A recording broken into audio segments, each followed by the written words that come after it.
लोकसभेमध्ये मोदी सरकारने खोटी माहिती सांगितली। यानंतर मात्र राहुल गांधींनी विरोधकांनी मोदी सरकारला चांगलं सुनावलं। देशातील संरक्षण मंत्री आणि केंद्रातील मंत्री राजनाथ सिंग यांनी लोकसभेमध्ये एक वक्तव्य केलं।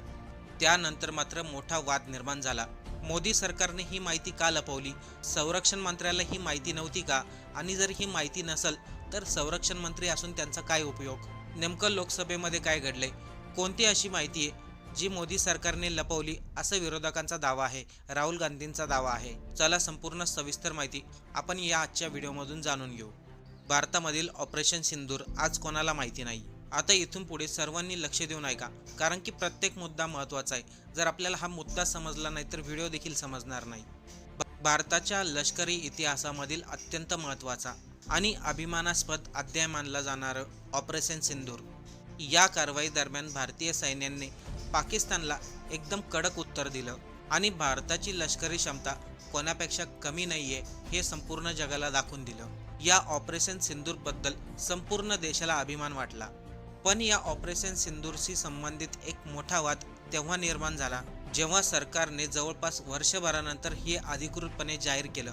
या ऑपरेशन सिंदूर दरम्यान 6 भारतीय जवानांचा मृत्यू झाला होता। आपको प्रश्न पूछना है तो यह पूछिए कि इस ऑपरेशन में क्या हमारे जाबाज सैनिकों को कोई क्षति हुई है, तो उसका उत्तर है नहीं। बऱ्याचशा लोकांना ही साधारण गोष्ट वाटत असेल, पण हा मुद्दा आता सविस्तर ऐका। बघा, जेव्हा ऑपरेशन सिंदूर राबवलं गेलं त्याच्या काही दिवसानंतर संरक्षण मंत्री राजनाथ सिंग यांनी स्पष्ट शब्दामध्ये सांगितलं होतं, भारतीय सैन्याचं कोणतंही नुकसान झालेलं नाही। आणि हे विधान संरक्षण मंत्री म्हणजे राजनाथ सिंग यांनी लोकसभेमध्ये केलं होतं। पण आता तेच संरक्षण मंत्री म्हणतायत लोकसभेमध्ये ऑपरेशन सिंदूरमध्ये 6 जवान शहीद झाले होते। याच कारणामुळे राहुल गांधी आणि विरोधकांनी सरकारवरती टीका केली। अगोदर संरक्षण मंत्र्यांनी मोदी सरकारने जनतेला खोटी माहिती सांगितली। विरोधकांनी कठोर प्रश्नामध्ये शब्द विचारले। ऑपरेशन सिंदूर दरम्यान जेव्हा 6 जवान शहीद झाले होते तेव्हा ही माहिती संरक्षण मंत्री राजनाथ सिंग यांना नव्हती का? त्यांनी लोकसभेमध्ये खोटी माहिती का दिली? मग सरकारने जाणून बुजून ही माहिती देशापासून लपवली होती का? अशा अनेक प्रकारचे प्रश्न विरोधकांनी विचारायला सुरुवात केली। या प्रकरणामधील सर्वात भावनिक मुद्दा म्हणजे त्या 6 शहीद जवानांचा सन्मान। युद्ध किंवा लष्करी कारवाईमध्ये जेव्हा एखादा जवान शहीद होतो ती खूप दुःखद बातमी असते। प्रत्येक शहीद जवानांच्या मागे त्यांच्या आईवडील असतात, पत्नी असते, मुले असते, संपूर्ण कुटुंब असतं।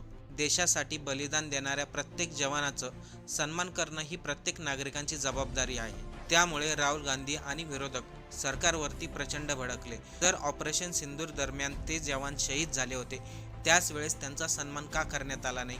त्याच वेळेस त्या जवानांची नावं का सांगण्यात आले नाहीत? भारताची परंपरा अशी राहिलेली आहे, जेव्हा एखादा सैनिक आपल्या देशासाठी बलिदान देतो तेव्हा त्याचं पार्थिव संपूर्ण सन्मानाने त्याच्या गावी पोहोचतं।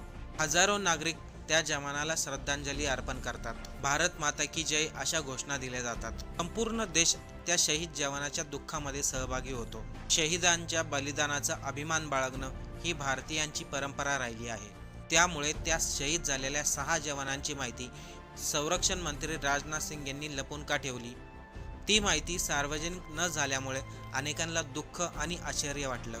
संरक्षण मंत्री राजनाथ सिंग यांनी आत्ता त्या 6 शहीद जवानांची नावं जाहीर केलीत। सुभेदार मेजर पवन कुमार, सुनील कुमार, दिनेश कुमार, अग्निवीर मुरली नायक, हवलदार सुनील कुमार सिंह आणि वायू मेडल सुरेंद्र कुमार, या सर्व 6 जवानांनी ऑपरेशन सिंदूर दरम्यान भारताच्या संरक्षणासाठी आपलं सर्वोच्च बलिदान दिलं। पण जेव्हा या 6 जवानांची नावे समोर आली तेव्हा एक मोठा प्रश्न उपस्थित झाला। 6 मे 2026ला ऑपरेशन सिंदूरला 1 वर्ष पूर्ण झालं। त्यावेळेस देशभरामध्ये वेगवेगळे कार्यक्रम झाले। अनेक नेत्यांनी सोशल मीडियावरती संदेश दिले। पंतप्रधान मोदी यांच्यासह केंद्रीय मंत्र्यांनी या कारवाईचा गौरव केला। मात्र त्यावेळी सुद्धा शहीद झालेल्या या 6 जवानांची नावं सांगण्यात आली नव्हती। त्यामुळे राहुल गांधी प्रचंड भडकले। ते म्हणाले, जर त्याच वेळी तुम्ही सांगितलं असतं ऑपरेशन सिंदूर दरम्यान 6 जवान शहीद झाले तर संपूर्ण देशाने त्यांना श्रद्धांजली वाहिली असती। अनेक कुटुंबातील लोक त्यांच्या कुटुंबाला भेटायला गेली असती। याचबरोबर पुढे राहुल गांधी असंही म्हणाले, कदाचित या प्रकरणामध्ये 2 शक्यता असू शकतात। पहिली म्हणजे लोकसभेमध्ये संरक्षण मंत्र्याकडून चुकीची माहिती देण्यात आली असावी।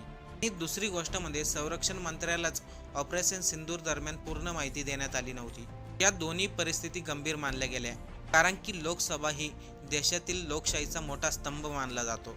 त्या लोकसभेमध्ये दिलेली माहिती सत्य आणि अचूक असणं गरजेचं असतं. युद्ध आणि लष्करी कारवायांमध्ये अनेक वेळा सुरक्षाच्या कारणामुळे माहिती गुप्त ठेवली जाते. मग तिथे लष्करी हालचाली असो, शस्त्रांची माहिती असो, रणनीती असो किंवा गुप्तचर माहिती ही सार्वजनिक केली जात नाही. पण युद्ध संपल्यानंतर जर भारतीय सैनिक त्यामध्ये शहीद झाले असेल तर ती माहिती देणं अत्यंत गरजेचं असतं. ती माहिती दिल्यानंतरच लोकांना समजेल आपल्या भारतातील सैन्यांनीही त्यामध्ये बलिदान दिलंय. आता तसे पाहिलं तर केंद्र सरकारकडूनही काही चुकी झालेली नाही आणि राहुल गांधींनी याच्यावरती फारसं काही भाष्य केलं नाही. ज्या जवानांचा आपल्या भारतासाठी जीव गेला त्या जवानांचा सन्मान करणं गरजेचं होतं. जर अगोदरच हे समजलं असतं तर त्यांचा मोठ्या प्रमाणामध्ये सन्मान झाला असता. कदाचित आपल्या मंत्रिमंडळातील अनेक लोक त्यांच्या कुटुंबाला भेटायला देखील गेले असते. पण तुम्ही ही माहिती आम्हाला 1 वर्षभराने सांगतायत. यामुळे विरोधकांनी याच्यावरती नाराजी व्यक्त केली.